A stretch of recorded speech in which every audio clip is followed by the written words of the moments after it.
আপনি তো আসিয়ার বোন, আপনি তো যেদিন ধর্ষণ হয়েছে আপনি তো এখানে ছিলেন না?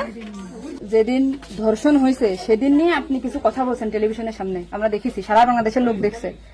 তো আপনি বলছেন, একবার বলতেছেন যে আমি ওয়াশরুমে গেছিলাম এই সুযোগে ধর্ষণ হয়েছে, আপনি আরেকবার বলতেছেন যে রুম থেকে বের করে নিয়ে ধর্ষণ করছে, আপনি আরেকবার বলতেছেন যে ধর্ষণের সময় আমি ঘুমোইছিলাম, আমি কিছু ঠিক পাইনি। আসলে কোনটা সঠিক?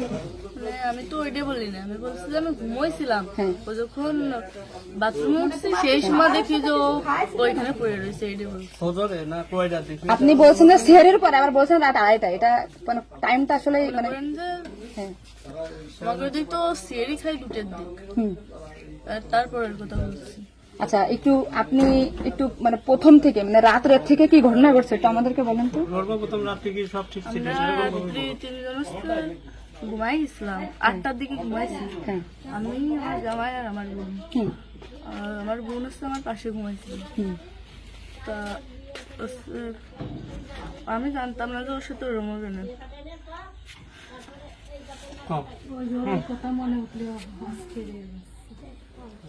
আপনি আসিয়ার বোন, আপনি ওইখানে ওই দিন ছিলেন এক ঘরের ভিতর, আপনার কথা মানে আপনি যা বলবেন সেটাই হবে। এই জন্য আপনাকে যদি ওরা ঘুমের ঘরে কিছু খাওয়াই থাকে আপনি বলবেন যে আমাকে ঘুমের ভিতরে কিছু খাওয়াই দিচ্ছে, আমি ঘুমাইছিলাম, আমি কিছু জানি না, আমি সকালে উঠে দেখছি এটা।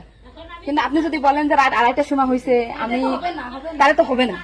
আপনার কথা শোনার জন্য বাংলাদেশের লক্ষ লক্ষ মানুষ অপেক্ষায় আছে যে আপনি আসলে যেখানে ছিলেন, আপনি যেহেতু বোন, আপনার বাড়ি যে হয়েছে ধর্ষণটা, সেহেতু আপনি তো মানে জায়গায় ঘরে ছিলেন, আপনি যা বলবেন সেটাই হবে। কিন্তু আপনি যদি এরকম ভুলভাল কথা বলেন তাহলে আলাদা বক্তব্য দিতে আমাদের এখানে যা দিতে না টোটালি কিন্তু আলাদা। আপনি তো কি মাগুরা নিউজে আছেন না? আমি আছি মাগুরা নিউজে, আমি দৈনিক ঘরে ডাকে আছি। কাদের সাথে মিল না রাখে আসলে আপনার আপন বোন, বিষয়টা সেইভাবেই আসলে বলতে হবে। আর এখানে যে আপনি আপনার স্বামীরে বাঁচাই দিলেন বা আপনার শ্বশুরে বাঁচাই দিলেন এরকম না, কিন্তু এতটা সহজ হবে না। কিন্তু বরঞ্চ আপনার এই আপনি যদি এই তাল্টে পাল্টে কথা বলেন, বিবাদ কিন্তু আপনার নিকটেই, বিবাদ কিন্তু আপনার। আপনি এটা ঘুরে বেড়াচ্ছেন, এটা ঘুরে বেড়াইতে পারবেন না, আপনিও কিন্তু ওদের সাথেই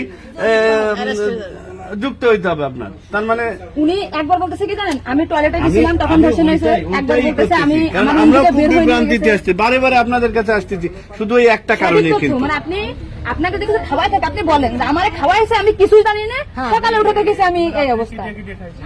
কিন্তু আপনি যদি টাইম উল্টো পাল্টা বলেন তখন তো মনে করেন আমাদের বাংলাদেশের লোকেরা, আপনি সকালে আপনার ঘুম ভাঙছিল কয়টায়, মানে যখন আপনি দেখছেন আপনার বোন তখন কোথায় ছিল? পড়েছিল